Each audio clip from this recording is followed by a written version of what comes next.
Welcome to Bowl Game Central. Larry Pulowski, joined as usual by my good buddy, the great analyst that he is, Jeff Caves. We are here to talk bowl games. Now, we've gotten rid of all the prelims. The prelims are out of the way, Right. Jeff. It's time to talk big boy bowl games. But this is the last year of the BCS.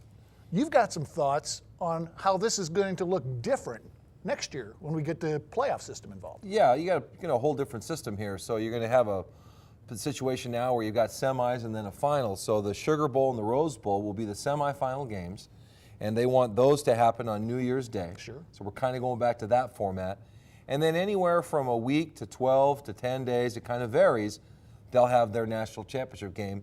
And in 2015, that will be at Jerry's World. They're in the new Cowboys Stadium, the new AT&T Stadium in Arlington, Texas.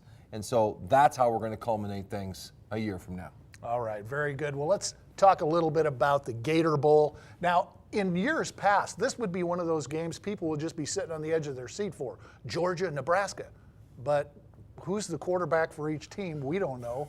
They're both four-loss teams. Right. This is kind of a lackluster Gator Bowl for the first this is the first game on January 1st, and it's going to be kind of a yawner. Yeah, I think it's too bad because they chose to rematch these two teams. I didn't quite understand if they played last year, will those fans travel again to play the same group in a four-loss atmosphere? And there's some reports that they're canceling charters out of Nebraska, who travels really, really well. Yeah. So that's too bad, but it's a quarterbackless game. It is. Georgia's quarterback out. Nebraska's down two quarterbacks post, so it's different now. Well, you've got quarterbacks that Hudson Mason, nobody's ever heard of. You've got Ron Kellogg for the Nebraska Cornhuskers that nobody's ever heard of. But I'll tell you what I'm waiting for. And I'm waiting for the halftime interviews. I want to see Bo Pelini or Mark Richt just go off on somebody on the sideline. Yeah. Because those two are volatile, man. Yeah. Pelini's crazy. We I know mean, Pelini, he certifiable. can say something, sure. He's Yeah. certifiable. Yeah. But Rick will go off every once in a while, too. That's sad that's the big part of the game I'm looking forward to. Well, it could happen. If those black shirts don't play well for Nebraska, if they struggle against the run, because I can't see this being such a wide open passing game, although Georgia can still throw the football that way, Nebraska's not defended the run well. And that should be Georgia's advantage in this game, is to run left, run right, run middle, and right at Nebraska and control the game. Well, speaking of Jerry's World, let's talk a little bit about the Cotton Bowl. We've got Oklahoma State and the Missouri Tigers, two very quality teams that have lost games that they should have lost, but they did lose, and now they are matched up in the Cotton Bowl.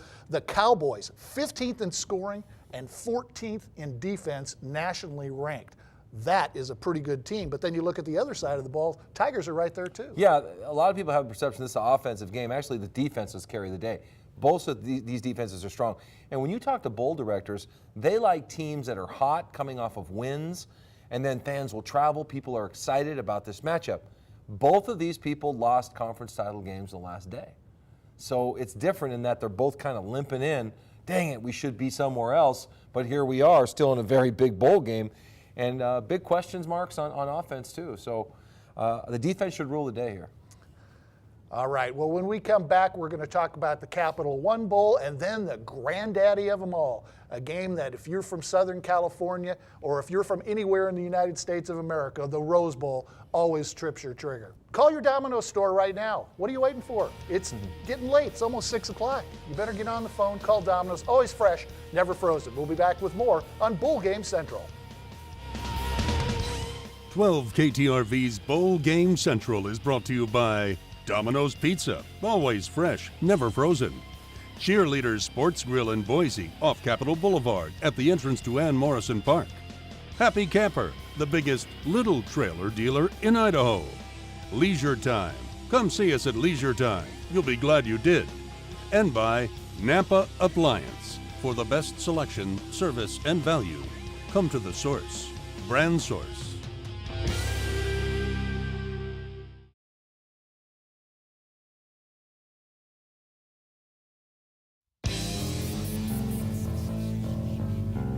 Welcome back to Bowl Game Central. Larry Pulowski, Jeff Caves with you. Now, as we said at the top of the show, it's big boy bowl game time.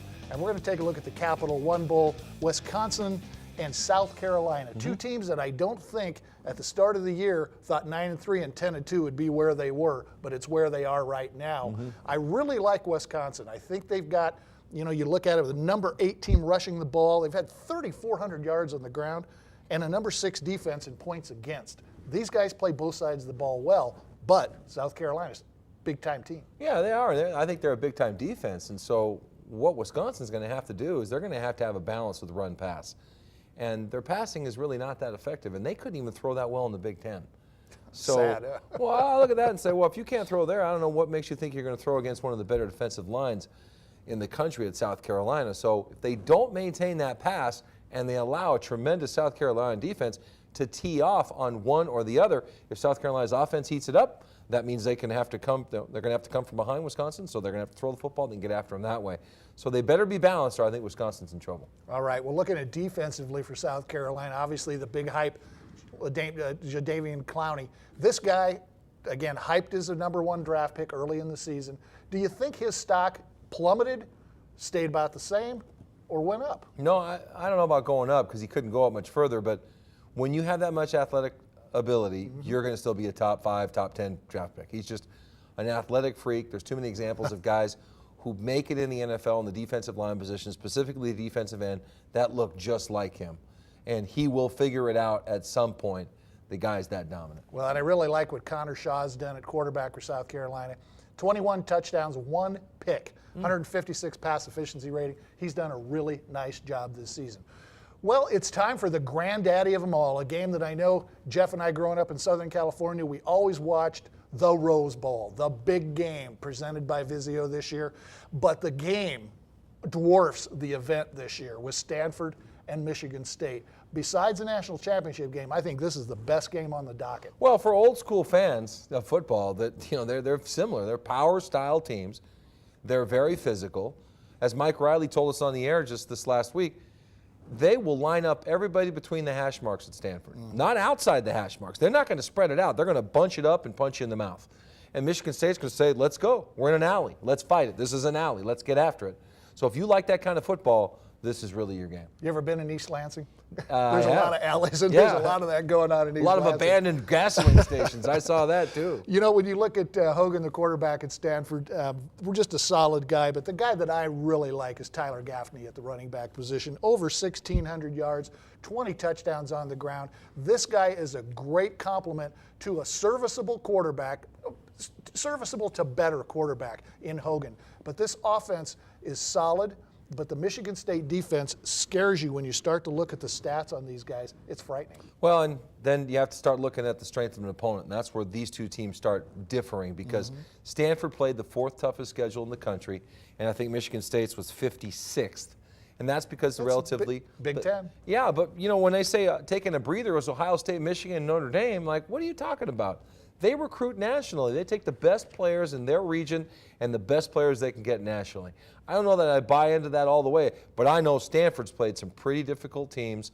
I just wonder sometimes about who feels better, who's kind of coming into this game feeling one way, and I really believe Michigan State's coming in a total another way. Well, I can't wait for this game. I just think this is going to be, in my viewing, I'm going to make sure I've got plenty of time to sit down and watch this ball game. Well, when we come back on Bowl Game Central, time for a couple of classic matchups, the Tostitos Fiesta Bowl and the Orange Bowl. We'll discuss that right after this on Bowl Game Central.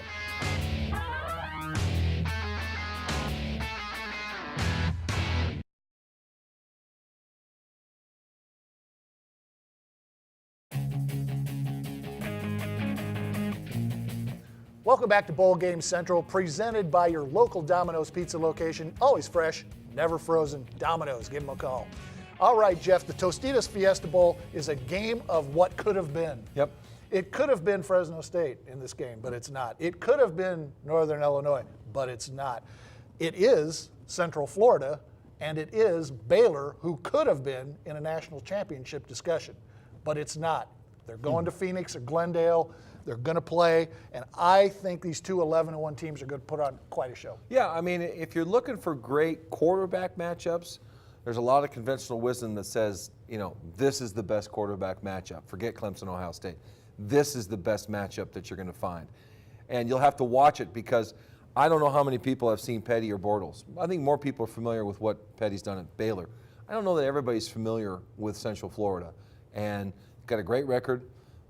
They've not played the kind of competition. This is this Boise State story. And in looking at the what is it, the American AAC? American Athletic Conference. Yeah, looking at that, and you look at Central Florida, 7 of their 11 wins were by 7 points or less in that conference.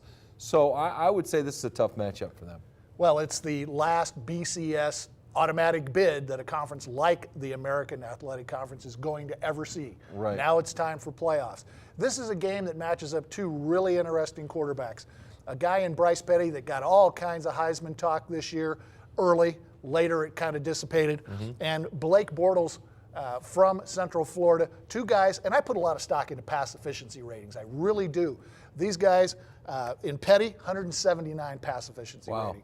Bortles, 163 pass efficiency rating. These guys both get it done in the overall aspect of the game. Which defense do you think is going to be the one to stop them? Well, that's the challenge. Both these defenses are pretty good, and pretty good doesn't cut it. So I look at Central Florida with great overall team speed and the quality of competition that they've faced. They've had some good games. They've had some close games. On top of that, Baylor, on the other hand, to me, has the luxury of a wide-open offense that can score gobs of points. In a game that gets tight or high scoring, they can take a lot of gambles. They can blitz from the backside.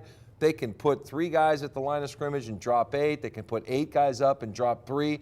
They can take a lot of chances because their offense is that explosive. So I give Baylor's defense the advantage. Well, both teams statistically are allowing 19.6 per game, but we've already chronicled the league issues. All right, the Orange Bowl, Clemson and Ohio State. Ohio State, a team that I just think is going to be let down after not being able to get into that national championship game. You've seen it happen before. Are we going to see it here against the Clemson Tigers? I'm a little gun shy on those because having been involved, the closer the game gets, you're not thinking about those things. Yet, from the outside looking in, we all want to put a hangover on somebody and say, you know, how excited are they really to be there after they've blown their season? And sometimes that's true, and you won't really know until after the game or a week or two down the road if the coach will admit it. So they do have those characteristics. Clemson, on the other hand, should be thrilled to be there. Some people wonder why they're there with a 2-loss team. Sure. But there they are with a great quarterback in Boyd, too. Yeah, Taj Boyd and Braxton Miller, again, another battle of quarterbacks, and that's probably not what it's going to come down to, but that's what we always focus on. Braxton Miller is a double threat. He's the guy that can get out there, rush the ball, throw the ball, get it done in that regard, and Ohio State, a storied program. I just hope they don't come out with that national championship hangover. Yeah, and Boyd almost ended up at Ohio State. I don't know what would have happened to Braxton Miller because all the chatter was that Boyd coming out of high school was going to go to Ohio State, and he ended up a day of going, Clemson, what? Clemson? And obviously Miller ends up at Ohio State. At the end of the day, what kind of defensive backfield are they going to face? You know, what kind of DBs? Ohio State's defensive backs, how are they going to be able to compete with Clemson? And this matchup with Roby against Watkins from Clemson is the one to watch. Watkins is an NFL-type guy, and if Clemson can continue to just get enough down and distance situations where they can just tee off on Ohio State, I like their chances. All right, very good. Well, when we come back, time to sink our teeth into that national championship game and more right here on Bowl Game Central.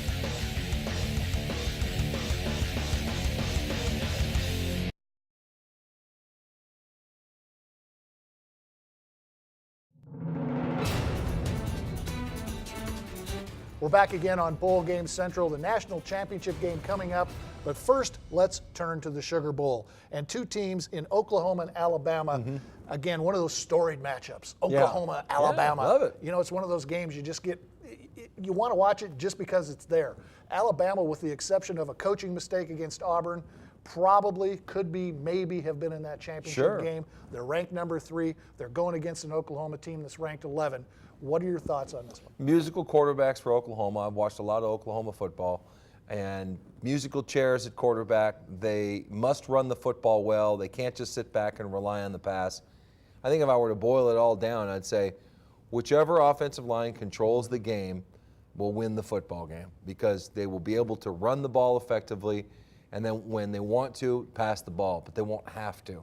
And Oklahoma can run the football, but in this game, they must run the football. There is such a difference to a team when you don't have as many other options and you must do something to have a chance to win.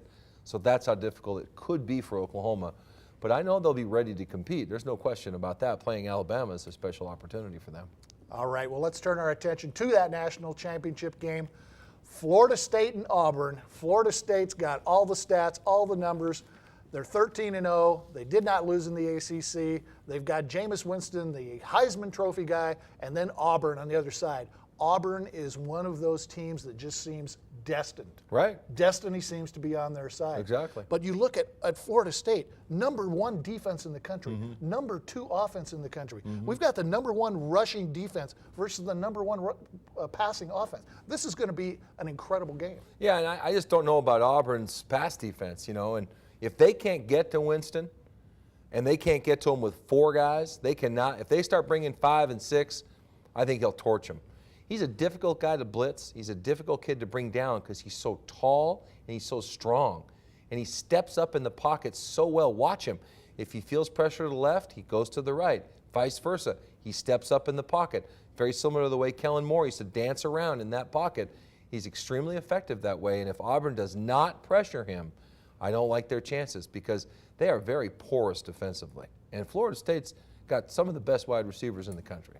Well, and you start to look at the other side, when you look at Auburn passing the ball, 107th in the country. Hard to believe that a team from the SEC can be that bad passing the ball. But their game is the run game, and they've got the guy to do it. But they've also, in Trey Mason, who was a Heisman candidate, has racked up 1,600 yards.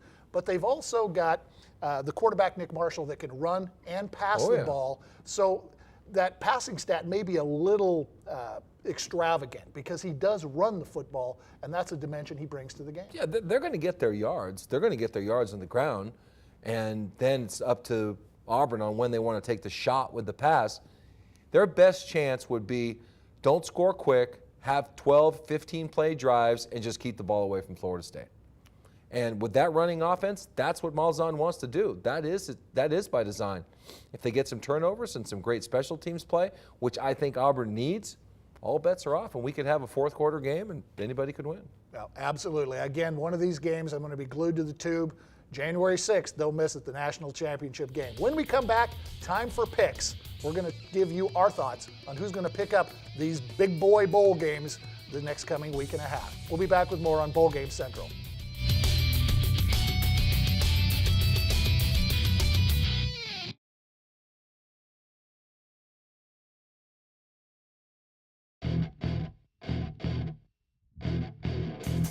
Welcome back to Bowl Game Central. Time now to do some dirty work. We're going to make some picks for these big boy bowl games, and let's get right to the tail of the tape here. Let's see who we got. The TaxSlayer.com Gator Bowl. You didn't like this matchup. No, they slayed the quarterbacks out of both of them, and until Nebraska proves that they can defend the run, I like Georgia's chances to run on them. I'll take the Dogs. All right. Well, I'm going to have to slide over to the Nebraska side just because I think it'll save Bo Pelini's job, and I want to see the guy blow up on the sideline. So, that's pathetic, but that's how I roll. All right, Capital One Bowl, Wisconsin, South Carolina. Yeah, I'm leaning towards Wisconsin. They better have that balance, though. They've got to find a way to throw the football, and they better run it. This game can come back to haunt me, but I'll take the Badgers. Connor Shaw's got to play a good game here for South Carolina, but I'm going to go with the SEC. When in doubt, I go the SEC. All right, Cotton Bowl. Well, it's a true toss-up. It is. It really is. Defensively, these teams are better than anybody knows. So I'm going to take Missouri here, and I'm going to look at their ability to be balanced on offense and just get after Oklahoma State one more time at the end. Yeah, and I'm going back to the SEC factor. Even though they haven't been in the SEC that long, they still played that competition this year. I really like what they do offensively, and I really like sometimes what they do defensively. These guys are a little bit inconsistent for me. All right, here we go. Rose Bowl time, Jeff. Yeah, defense should win championships. And I like Michigan State for that reason. And if USC could push Stanford around, so can Michigan State. I think they can do it. I just think Michigan State's way too physical. You look at these guys, and we saw this last year at the start of the season when Boise State played them. They were big and physical then. They're bigger and more physical now. I'm going to have to go with Sparty. All right, Fiesta Bowl in Baylor and UCF. This team coming out of the American Conference, do they have a prayer against the mighty Big 12? They've not faced that kind of competition, but I like Baylor's ability to play defense with that great offense because they can take more chances because they know their offense will get the ball and score it. Great quarterback battle. I like the Bears. These guys are going to let points score, though. I'm going to go the other way and take UCF just on a flyer that they're going to come into this game with a lot more to prove and a chip on their shoulder. We'll see if it pans out. And the Orange Bowl with Clemson and Ohio State. You like Ohio State Buckeyes, huh? Yeah, I think that it's a little overblown to say they don't want to be there, they don't want to play hard, and all of those other reasons.